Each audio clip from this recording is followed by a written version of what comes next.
بسم اللہ الرحمن الرحیم۔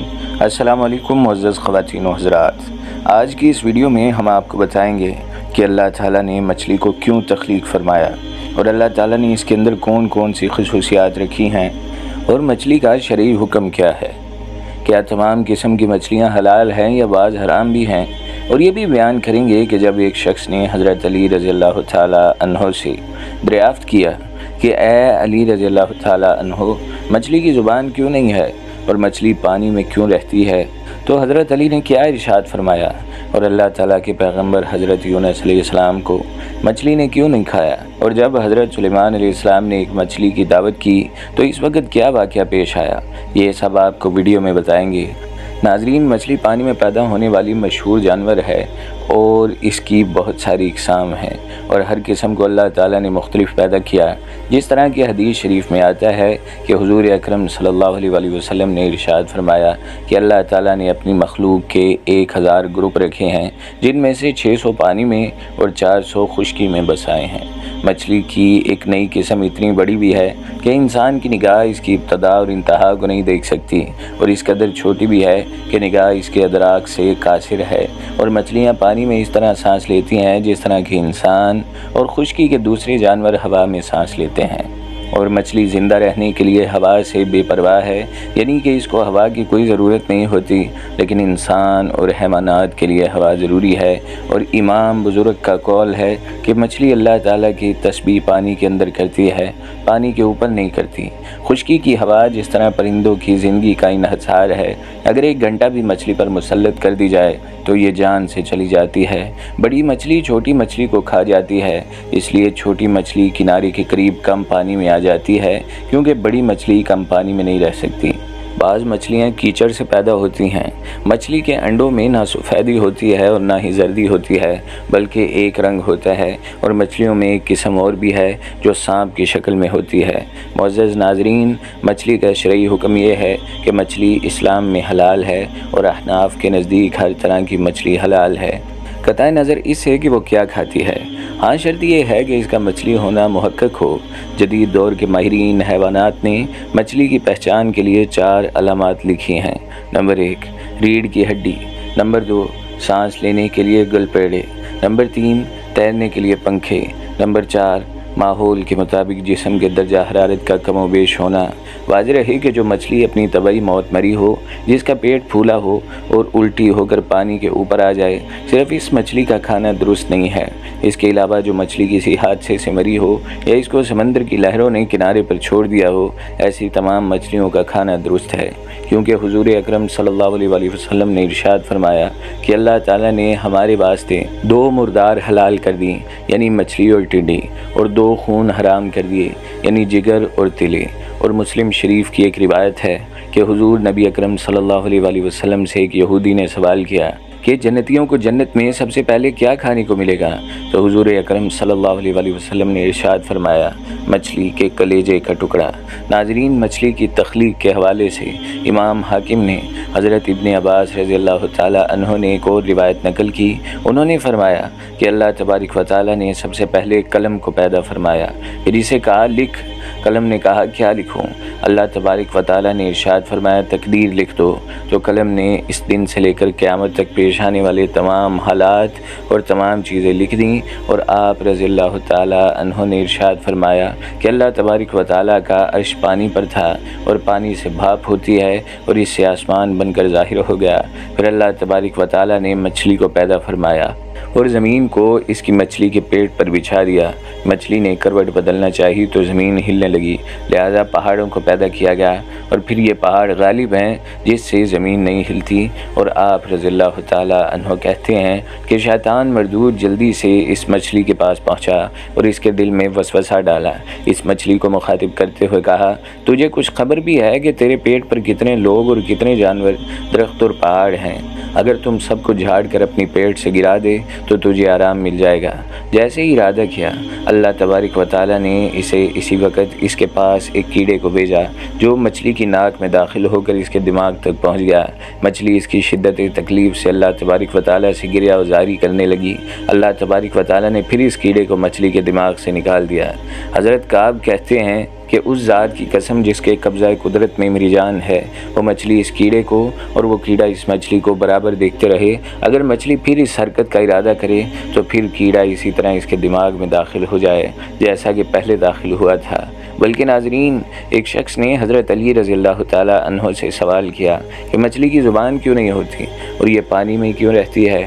حضرت علی رضی اللہ تعالیٰ عنہ نے جواب میں ارشاد فرمایا تھا کہ جب شیطان نے اللہ تعالیٰ کی حکم عدولی کرتے ہوئے حضرت آدم علیہ السلام کو اپنے تکبر کی وجہ سے سجدہ نہیں کیا تو شیطان کو اللہ تعالیٰ نے اپنے دربار سے نکال دیا۔ وہ بدصورت بن کر زمین تک جیسے گرا، انسان سے حسد اور نفرت کے ساتھ چیخنے لگا اور ہر کسی کو بتانے لگا کہ انسان اس زمین پر ظلم کرے گا۔ اس وقت مچھلی زمین پر بھی چلا کرتی تھی اور پانی میں بھی رہا کرتی تھی، اس کے منہ میں بھی زبان ہوا کرتی۔ تو وہ سمندروں کی طرف گیا تو اسے سب سے پہلے مچھلی نظر آئی جسے اس نے آدم کی تخلیق کا قصہ سنایا اور یہ بھی بتلایا کہ وہ خشکی اور باہر کے جانوروں کا شکار کرے گا۔ تو مچھلی نے تمام دریائی جانوروں تک حضرت آدم علیہ السلام کی کہانی سنائی۔ اسی وجہ سے اللہ تعالیٰ نے زبان کے شرف سے محروم کر دیا۔ ناظرین، حضرت سلیمان علیہ السلام اور مچھلی کا دلچسپ واقعہ بھی آپ کے ساتھ شیئر کرتے ہیں۔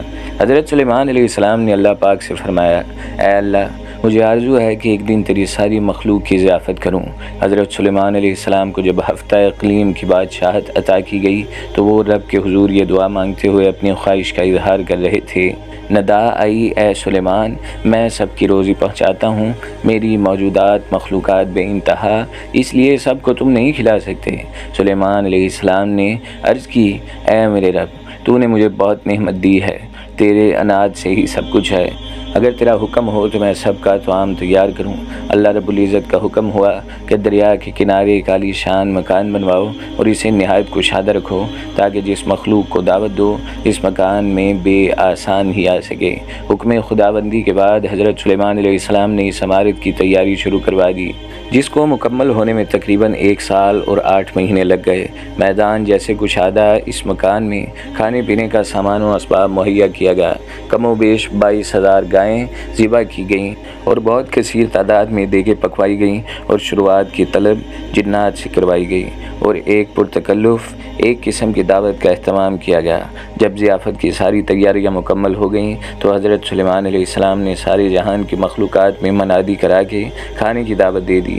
ساری مخلوقات، انسان، جن، چرند، پرند، درندے، ہر طرح کے کیڑے مکوڑے، خشکی، تری اور ہوا میں اڑنے والے اور رینگنے والے بھی، تمام مخلوقات کھانے کی دعوت پہ پہنچ گئے اور اس مکان میں جمع ہو گئے۔ اب سلیمان علیہ السلام نے اللہ تعالیٰ کی عظمت اور قدرت کو دیکھنے کے لیے تمام جمع شدہ مخلوقات کا مشاہدہ کرنا چاہا۔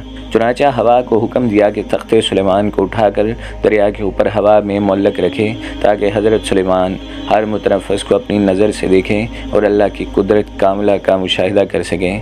عین اس وقت جب تخت ہوا میں معلق تھا، ایک مچھلی نے دریا میں سے سر نکالا اور سلیمان علیہ السلام سے بولی، اے اللہ کے نبی، اللہ پاک نے مجھے آپ کی طرف دعوت پر بھیجا اور یہ بھی معلوم ہوا کہ آپ نے آج تمام مخلوقات کے لیے کھانا تیار کیا ہے۔ میں اس وقت بہت بھوکی ہوں، لہٰذا آپ مجھے پہلے کھانا دیجیے۔ حضرت سلیمان علیہ السلام نے فرمایا، تم صبر کرو اور باقی سب کو بھی آ لینے دو، پھر ان کے ساتھ جتنا کھانا چاہو کھا لینا۔ وہ مچھلی بولی، اے اللہ کے نبی، میں خشکی پر اتنی دیر نہیں ٹھہر سکوں گی کہ سب کا انتظار کروں۔ یہ سن کر سلیمان علیہ السلام نے اجازت دیتے ہوئے کہا کہ اگر تمہارے لیے ٹھہرنا مشکل ہے تو پھر تم کھانا کھا لو، جتنا تمہارا جی چاہے کھا لو۔ یہ سنتے ہی وہ مچھلی دریا سے نکل کر اس میدان نما مکان میں آئی اور جتنا کچھ کھانا وہاں پر پڑا تھا سارے کا سارا ایک ہی لقمے میں کھا گئی۔ پھر سلیمان علیہ السلام کی طرف مڑی اور ان سے مزید کھانا مانگنے لگی۔ یہ دیکھ کر سلیمان علیہ السلام متعجب ہوئے اور بولے، میں نے تمام مخلوقات کے لیے کھانا تیار کیا تھا جو تم نے ایک ہی نوالے میں کھا لیا۔ اے مچھلی، کیا اس سے بھی تیرا پیٹ نہیں بھرا جو تو اور کھانا مانگ رہی ہے؟ مچھلی بولی، اے اللہ کے نبی، اللہ تعالیٰ مجھے ہر روز 3 لقمے رزق دیتا ہے اور جو کھانا آپ نے تیار کیا تھا وہ تو سب کا سب صرف 1 لقمہ بنا۔ آج آپ کی مہمانی میں بھوکی ہوں اور اگر آپ اسی طرح باقی مہمانوں یعنی مخلوقات کو بھی کھانا نہیں دے سکے تو آپ نے ناحق انہیں کھانے پر بلوایا۔ سلیمان علیہ السلام مچھلی کی یہ باتیں سن کر حیرت زدہ رہ گئے، چکرائے اور ان پر غشی طاری ہو گئی۔ پھر جب ہوش میں آئے تو ندامت سے سجدے میں گر پڑے اور روتے ہوئے کہنے لگے، اے اللہ، میں نے بہت قصور کیا اور تیری درگاہ میں نادانی کی۔ میں نادان و مسکین ہوں اور اس بات سے ہمیشہ کے لیے توبہ کرتا ہوں، بے شک مجھے اور سارے جہان کو رزق دینے والا صرف تو ہی ہے۔ اب آپ کو بالکل مختصراً حضرت یونس علیہ السلام کے مچھلی کے پیٹ میں رہنے کا واقعہ سناتے ہیں۔ ناظرین، حضرت یونس علیہ السلام اللہ تعالیٰ کے برگزیدہ پیغمبر تھے۔ آپ کا ذکر قرآن عزیز میں آیا ہے۔ حضرت یونس علیہ السلام کا تذکرہ قرآن کریم کی 6 سورتوں میں آیا ہے: سورہ نساء، سورہ یونس، سورہ صافات، سورہ انبیاء اور سورہ قلم۔ ان میں پہلی 4 سورتوں میں یونس علیہ السلام کا نام مذکور ہے اور آخری 2 سورتوں میں ذُو-النُّون اور صاحب الحوت یعنی مچھلی والا کہہ کر پکارا گیا۔ حضرت یونس علیہ السلام ایک عظیم اور کریم نبی تھے۔ ان کا قصہ قرآن پاک میں ایک انوکھا قصہ ہے جو ہم سب کے لیے سبق آموز ہے اور اللہ تعالیٰ کی مدد کا یقین دلانے والا دلچسپ واقعہ ہے۔ حضرت یونس علیہ السلام کے والد کا نام مطیع تھا اور یہ سیدنا ابراہیم علیہ السلام کی نسل سے تھے، لہٰذا یہ اسرائیلی نبی تھے۔ ان کو آشوریوں کی ہدایت کے لیے عراق پہنچایا گیا تھا۔ یہ عراقی کافر و مشرک لوگ تھے۔ اس قوم کا مرکز اس وقت نینوا تھا، جس کے وسیع کھنڈرات آج بھی دریائے دجلہ کے مشرقی کنارے پر آباد ہیں، موصل شہر کے عین مطابق پائے جاتے ہیں۔ حضرت یونس علیہ السلام نے آشوریوں کو وحدہ لا شریک کی دعوت دی تو انہوں نے حضرت یونس علیہ السلام کو جھٹلایا اور بتوں کی پرستش چھوڑنے سے انکار کر دیا اور اپنے کفر پر ڈٹے رہے۔ پھر انہوں نے یونس علیہ السلام پر ظلم و ستم ڈھانے شروع کر دیے، انہیں دھمکایا اور دعوت حق کا مذاق اڑایا۔ تب مسلسل یونس علیہ السلام ان کی مخالفت سے متاثر ہو کر قوم سے خفا ہو گئے اور ان کو 3 دن میں آنے والے دردناک عذاب الہی کی بد دعا دے دی۔ پھر تیسرا دن آنے سے پہلے ہی آدھی رات کو بستی سے نکل گئے۔ دن کے وقت جب عذاب قوم کے شہروں پر پہنچ گیا تو انہوں نے حضرت یونس علیہ السلام کو تلاش کیا مگر وہ نہ ملے۔ حضرت یونس علیہ السلام کا اپنی قوم سے ناراض ہو کر چلے جانا ایک طرح سے ہجرت تھی، مگر انہیں اس کا حکم نہیں دیا گیا تھا۔ وہ عذاب کی اطلاع دینے کے بعد اللہ کی اجازت کے بغیر اپنا علاقہ چھوڑ کر چلے گئے تھے۔ آثار عذاب دیکھ کر جب آشوریوں نے توبہ استغفار کی تو اللہ نے انہیں معاف کر دیا۔ قرآن مجید میں اللہ کے دستور کے جو اصول بیان کیے گئے، ان میں ایک یہ بھی ہے کہ اللہ تعالیٰ کسی قوم کو اس وقت تک عذاب نہیں دیتا جب تک وہ اپنی حجت پوری نہیں کر لیتا۔ بس جب نبی نے مولد کے آخری لمحے تک نصیحت کا سلسلہ جاری نہ رکھا اور اللہ کے مقرر کردہ وقت سے پہلے وہ خود ہی ہجرت کر گئے تو اللہ تعالیٰ کے انصاف نے اس قوم کو عذاب دینا گوارا نہ کیا، کیونکہ ان پر تمام حجت کی شرائط پوری نہ ہوئی تھیں اور انہیں معاف فرما دیا۔ حضرت یونس علیہ السلام فرات کے کنارے پہنچے تو ایک کشتی کو مسافروں سے بھرا ہوا پایا۔ حضرت یونس علیہ السلام کشتی میں سوار ہو گئے اور کشتی نے لنگر اٹھایا۔ پورے دن میں کشتی سمندر میں سکون سے چلتی رہی۔ اچانک اونچی اونچی لہریں اٹھنے لگیں۔ لوگوں نے اپنا ساز و سامان سمندر میں پھینک دیا کہ کشتی کا بوجھ کم ہو جائے، لیکن کشتی کا بوجھ پھر بھی کم نہ ہوا۔ جب کشتی ڈگمگانے لگی تو کشتی کے غرق ہونے کا یقین ہونے لگا۔ اہل کشتی نے اپنے عقیدے کے مطابق کہا، ایسا معلوم ہوتا ہے کشتی میں کوئی غلام اپنے آقا سے بھاگا ہوا ہے، جب تک اس کو کشتی سے جدا نہ کیا جائے نجات مشکل ہے۔